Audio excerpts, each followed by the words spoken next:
एक दिन संत रविदास अपनी झोपड़ी में बैठे प्रभु का स्मरण कर रहे थे। तभी एक राहगीर ब्राह्मण उनके पास अपना जूता ठीक कराने आया। रविदास ने पूछा, कहाँ जा रहे हैं? ब्राह्मण बोला, गंगा स्नान करने जा रहा हूँ। जूता ठीक करने के बाद ब्राह्मण द्वारा दी मुद्रा को रविदास जी ने कहा कि आप यह मुद्रा मेरी तरफ से माँ गंगा को चढ़ा देना। ब्राह्मण जब गंगा पहुंचा और गंगा स्नान के बाद जैसे ही ब्राह्मण ने कहा, हे गंगे, रविदास की मुद्रा स्वीकार करो, तभी गंगा से एक हाथ आया और उस मुद्रा को लेकर बदले में ब्राह्मण को एक सोने का कंगन दे दिया। ब्राह्मण जब गंगा का दिया कंगन लेकर वापस लौट रहा था, तब उनके मन में विचार आया कि रविदास को कैसे पता चलेगा कि गंगा ने बदले में कंगन दिया है। मैं इस कंगन को राजा को दे देता हूँ, जिसके बदले मुझे उपहार मिलेंगे। उसने राजा को कंगन दिया, बदले में उपहार लेकर घर चला गया।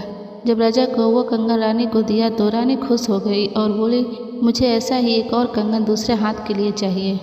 राजा ने ब्राह्मण को बुलाकर कहा, वैसा ही कंगन एक और चाहिए, अन्यथा राजा के दंड का पात्र बनना पड़ेगा। ब्राह्मण परेशान हो गया कि दूसरा कंगन कहाँ से लाऊं।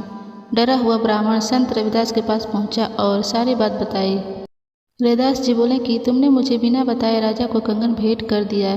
इससे परेशान ना हो, तुम्हारे प्राण बचाने के लिए मैं गंगा से दूसरे कंगन के लिए प्रार्थना करता हूँ।